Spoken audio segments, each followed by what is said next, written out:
It's an important day for rugby union and indeed all fans of elite sport and entertainment. To explain why one of Australia's most successful businessmen, an internationally renowned philanthropist and the proud founder of a fresh and exciting global sporting brand.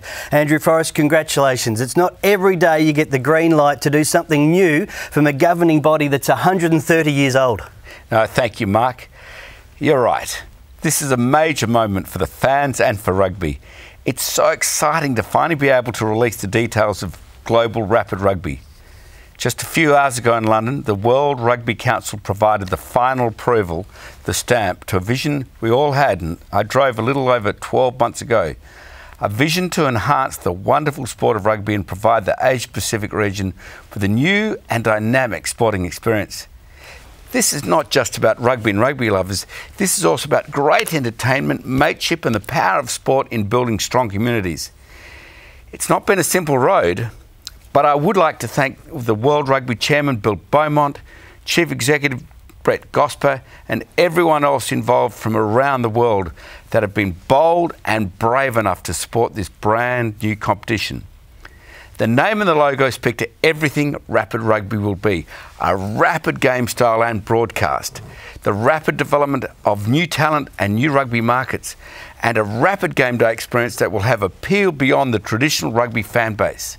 And, as I mentioned, the rapid growth of local communities in the areas where we play is fundamental to us. Family and community. They are the critical elements in everything my wife Nicola and I do with our foundation, Mindaroo.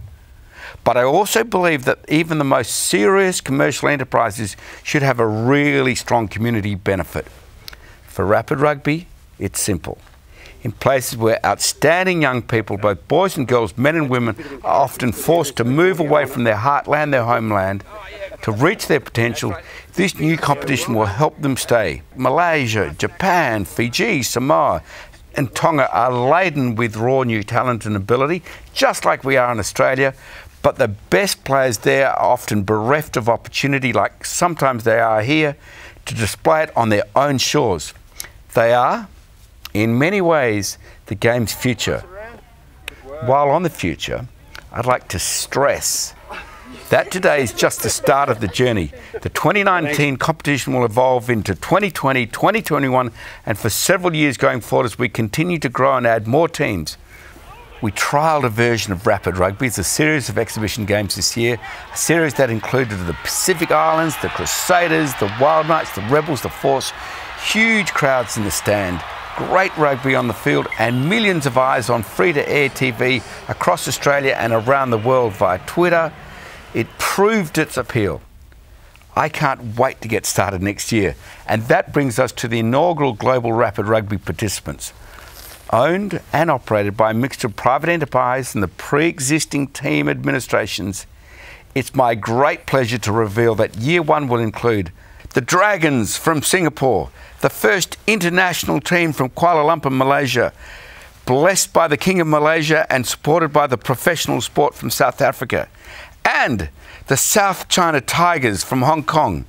We're selecting a team from Japan, a fantastic rugby playing nation. The tough tackling Samoans are on board, as are the flying Fijians. And of course, last and never ever least, the Western Force from my very own home state of Western Australia. It's an impressive lineup, isn't it? Rapid Rugby is definitely going to be fun to play and entertaining to watch. It's a list of names and nations with plenty of flair, Andrew, that's for sure. Japan, can you just clarify that?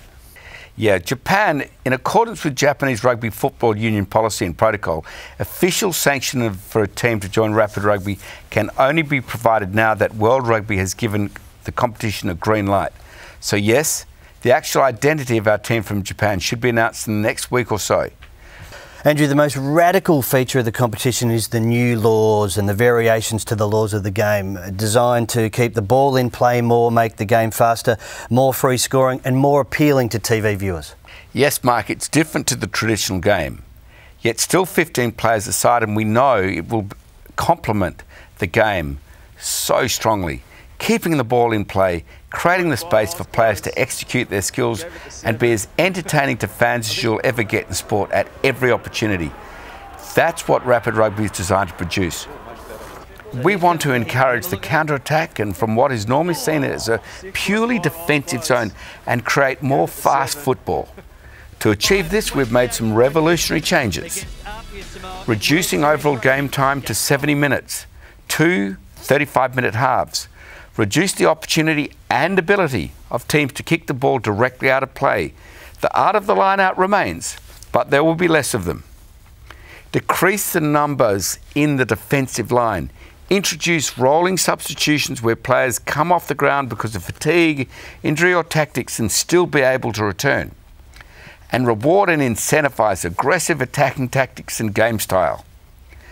A simple question then, why? Why does rugby need all this? Because like all sports, rugby needs to evolve. The modern sports public is sport for choice and demands easily digestible, fast-paced action.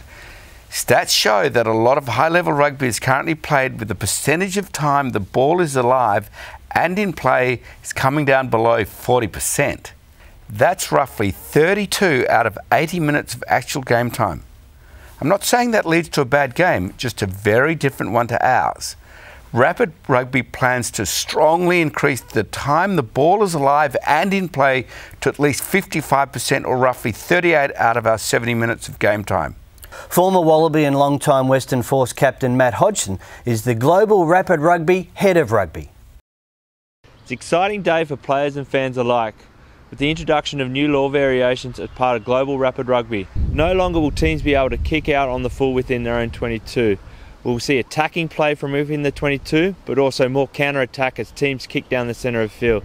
This will introduce more rugby for the fan, but also more rugby for the player. We are looking to change the card system. Yellow cards will remain the same with a player sin bin for 10 minutes, while the red card will change. A player will be sent off, but he can be replaced after 15 minutes. We have tweaked the variations so teams can be more attacking.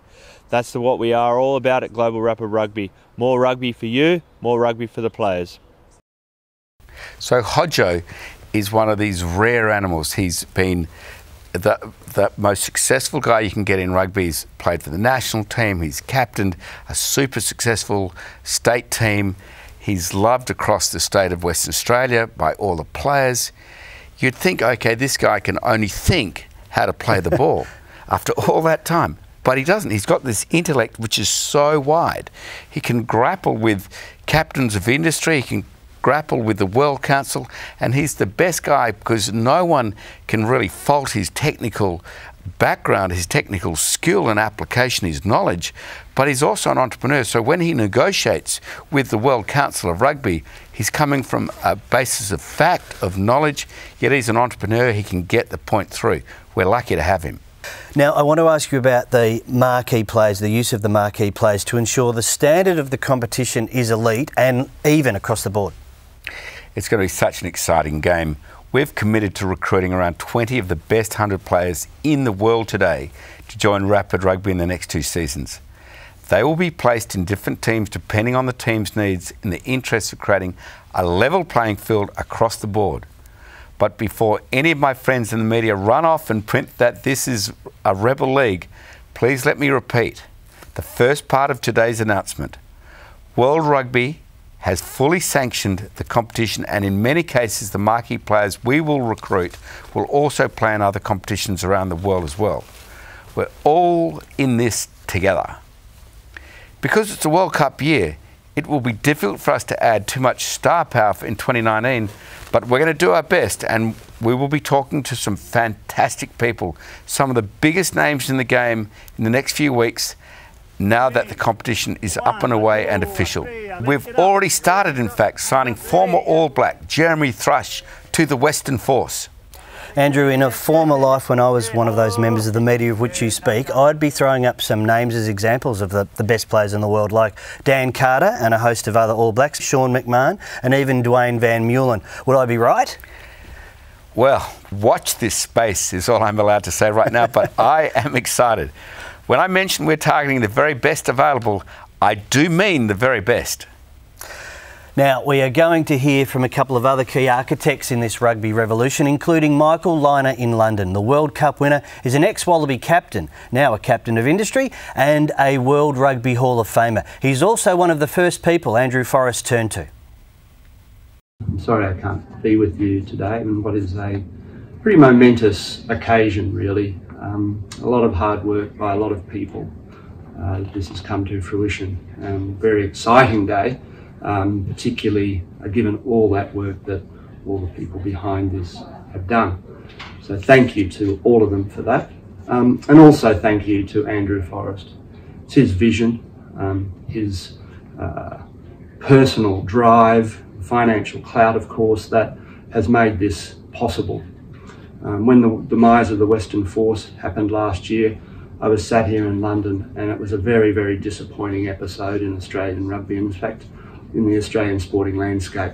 However, Andrew and all the others, Matt Hodgkinson in particular, have turned it into an opportunity with global Rapid Rugby. And thank you to World Rugby for the sanction that they've given this competition and the development of the Asian Pacific sort of corridor between Australia and up into Asia, which is certainly a huge growth area for rugby on a global stage. So Michael Liner is just a great human being. He's terrific to work with. Like Hodjo, really deep knowledge and very global, knows the media industry, knows the rugby industry, loved on all sides. And he's been fantastic to come out and thoroughly endorse from the very early stages. He's looked into our eyes, he's known we're true blue, and he said, I'm going to back you with everything I possibly can. And he has. Andrew, before we hear from some of the other key people involved, any other headline-grabbing announcements you want to make? Yeah, look, thank you, Mark. I do want to address the omission of Western Sydney from the 2019 team list. I've said previously that this rugby-mad part of our country that has been left to fend for itself in many ways should be included in this competition. I don't back down from that, and I still want Western Sydney on board. I believe in them. They should be part of us. We leave no man behind. However, it won't happen next year because of a lack of political foresight. The hurdles have not been put up by Rugby Australia, though. In fact, I would like personally to thank CEO Raelene Castle for working closely with us for the last 6 months. It's others on the east coast of Australia that have failed to understand the value, and it's multi-million-dollar value, that an international entrepreneur who I won't name has offered to bring to this region and the state by running a Western Sydney Rapid Rugby team. That's a challenge for 2020, and one I will assist with in every way I can. On expansion plans, you have previously said a team based in China and a New Zealand team are part of the long-term plan. Absolutely. There could be as many as 12 teams in the competition within 5 years. I'm keen to invest in building the great sport of rugby union in China and in India, something that would benefit the entire region of this massive part of the world. I'm pleased to say New Zealand Rugby Chairman Brett Impey and CEO Steve Chu are seriously interested in what we're doing. They've come to know us and know us closely, and I will continue to talk to them about entering a team soon. Maybe a Kiwi team playing out of an Asian location, who knows? This is probably a good place to explain that Global Rapid Rugby will be governed by the Hong Kong Rugby Union, not Rugby Australia as many have assumed, because this is an Asia-Pacific based competition, Andrew, not an Australasian based competition.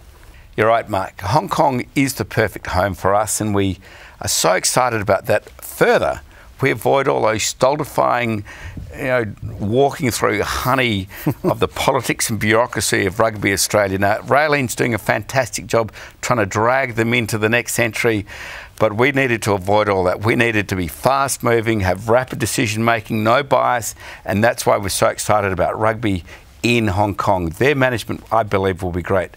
And the team that they field, the South China Tigers, they're going to be great for the competition. It's an ideal beginning for what will ultimately be the addition of a homegrown Chinese team. I'm so looking forward to that, Mark. Hong Kong Rugby Union Chief Executive Robbie McRobbie is definitely up for the challenge. Rugby is on the rise in Asia and across the Pacific. Record numbers of boys and girls are taking up the game, and the potential for further expansion in countries like China and India is truly breathtaking. We believe that now is the time for a new competition that will provide a platform and a showcase for Asian rugby talent. Now is the time for Global Rapid Rugby, and Hong Kong are delighted to have been selected not only as one of the participating teams, but also to deliver the competition services. With 2 Bledisloe Cups, a Lions match, and 44 years of the Sevens under our belts, we feel ready for the next exciting challenge. We're ready for Rapid Rugby. He's right, Mark. Asia is the future of the sport. You've got 65–70% of the world's people all live in the Indo-Pacific, Asia-Pacific region. That's where 95% of the world's economic growth is going to come from. That huge region of the world is catching up so fast with the Western world for all their elite sports entertainment. Something about rugby, Mark, which builds communities, bands people together, gives joy across communities.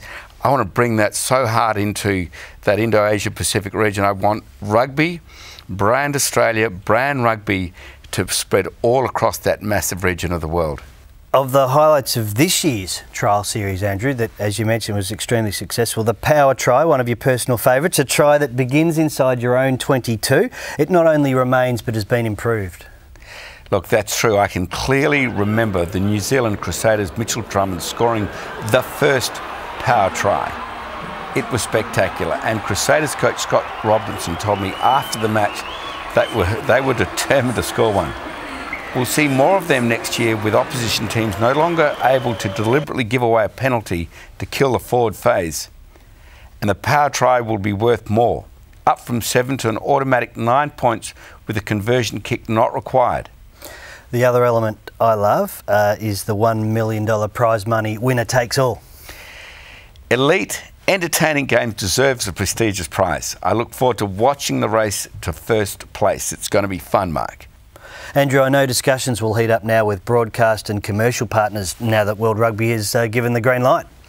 Hear, hear. We're already talking to a host of television and digital broadcasters, Mark, around the world. And there's some really exciting ideas being thrown around, as you know.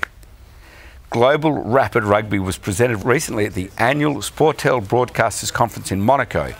And the concept of completing the entire match broadcast within 90 minutes, so well received. We're looking at a late February start date with a 3-week final series concluding with a June grand final.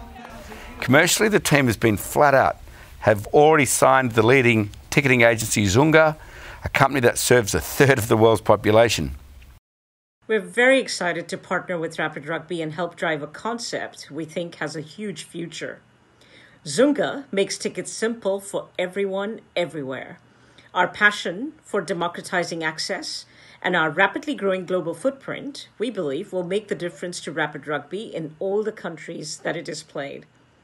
As a new age Web 2.0 cloud-based ticketing company built on the latest tech stack, Zunga is looking forward to delivering a state-of-the-art ticketing and membership program to rugby fans around the world. Having worked with some of the largest sporting bodies in the world, such as FIFA, ICC, and with some of the biggest sporting leagues from their infancy, delivering sellout crowds, we feel well positioned to ticket this great league. We think Rapid Rugby has tremendous potential and are looking forward to working with the vision and mission of its founders. Zunga is delighted to be a part of the Rapid Rugby revolution. So there you have it. That's an exhaustive amount of information to get through in one announcement, but that's what you get when you start an entire new league. And to finish, a final word from the founder of Global Rapid Rugby, Mr. Andrew Forrest. Yeah, no, thank you, Mark. The name, Global Rapid Rugby. It does suit the philosophy of fast-moving, free-scoring festival of entertainment. Brand new name for a bold new beginning. Let's all get on board.